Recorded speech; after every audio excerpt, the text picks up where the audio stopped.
driving. Anybody can pull a trigger, but you want to know how to use that weapon to the fullest of its capabilities.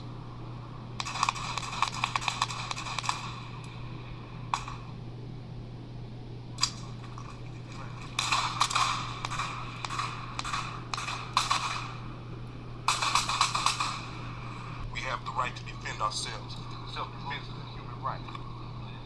That's it.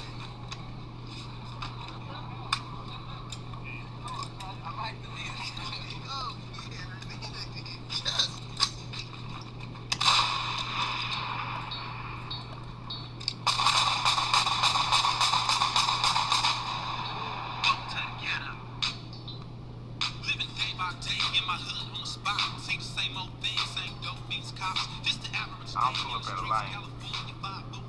My biggest fear is being trapped in my car because of the reputation that I have.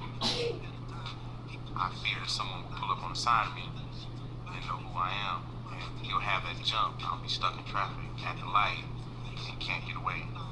So that's one of my worst fears. As a matter of fact, I try my damnedest to stay out of that middle lane, always in the far right.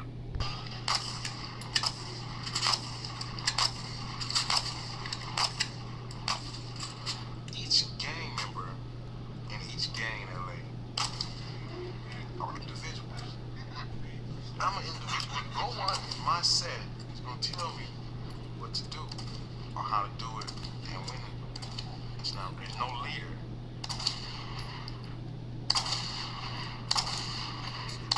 There's no head. You can't kill nothing that doesn't have a head. Everyone's running wild. And technically speaking, the gangs are out of control. They'll never be able to stop them. Never. This is all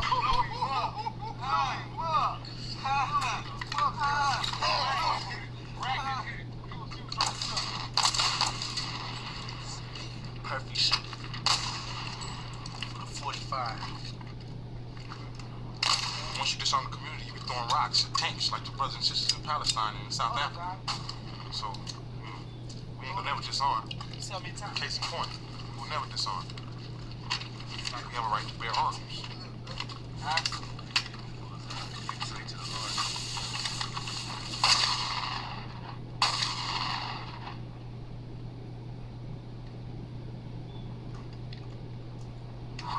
In that particular area, on that particular street, that's everybody was the gang. Everybody clicked around the gang. The gang gravitated and center earth. Nothing was important outside of that. So to be a part of that was to be in. And then you had the power. And then you weren't a victim no more. The Crips were like coming along, but it wasn't the shooting and all of that. It was just the fighting and what have you. So he thought that he wanted to be a Crip, and I promised him if so, I'd break both of his legs and he could easily be one. She was upset. She didn't believe it. She didn't think it could happen to her children for years until she really started seeing us being gunned at, us pulling guns around the house, the gang graffiti in the room. The room had been transformed into a military launch site. People coming over with a particular dress, a particular attitude, a particular talk. He put his key in the door and grabbed the door handle. He got both hands occupied, right? So he said, all right. So fool come out, he's standing at the curb with his girl, right? Tim come from all around the car. Freeze! Fool put out a gat and started capping. Attack! So his only response was to get back up. So he just cleared the area over there. And they ran, and then we broke back towards Halldale, right? They hit my foot, right? Went straight into the homeless man. Shot in the butt.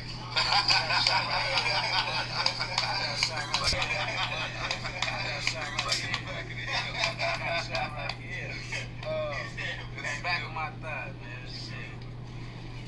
Eventually they'll wake up and realize that it's safer to be at peace than to be at war.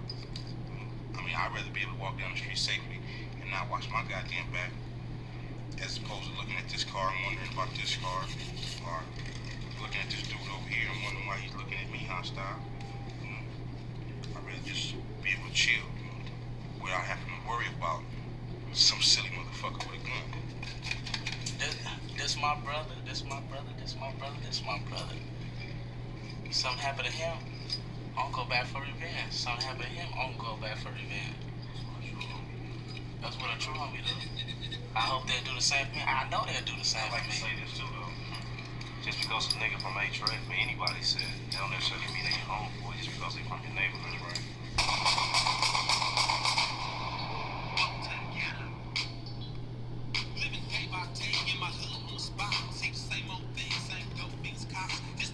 I'll pull up at a light.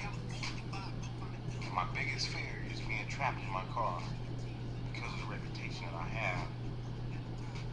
I fear that someone will pull up on the side of me and know who I am. And you'll have that jump. I'll be stuck in traffic at the light and can't get away. So that's one of my worst fears. As a matter of fact, I try my damnedest to stay out of that middle lane. Always in the far right lane, able to turn quickly. Or just stick a motherfucker up. That shit pissed me off. When I see one of my enemies, I can't get that motherfucking ass. I know if they see me, but they for sure trying to peel my cab. There ain't no doubt about that. Catch the light, Jack. Let me stop right here. Shit, stop. See, we no longer need to identify another member by the color he has on, because baseball caps play such a big role.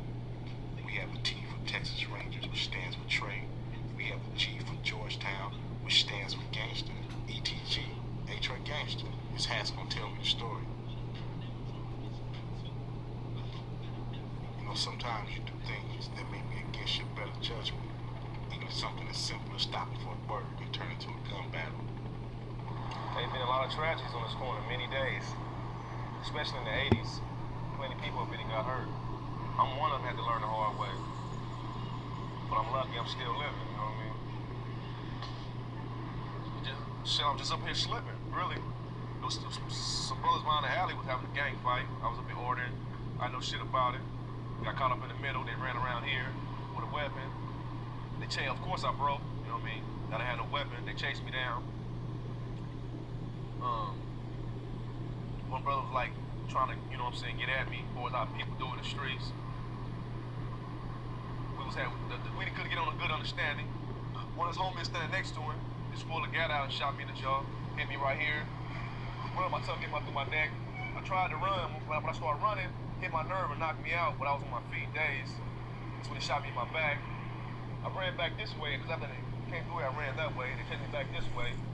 But that time I already got shot twice. I ran to Florence and shit said, fuck it. You know what I mean? I thought I was gonna die. You know what I mean? But you would think you was gonna die too if blood was shooting out the both sides of your face. When I came through here and I was walking, I was holding my hand, you know, like that. A lot of people in the, you know, waiting for a bed started. I was screaming to somebody help me, somebody.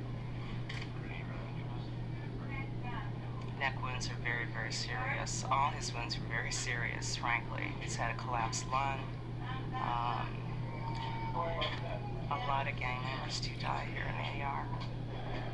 Unfortunately, you see not only for the individual person. One guy got a beard, a mustache, one guy got a beard, and one guy's clean shaven.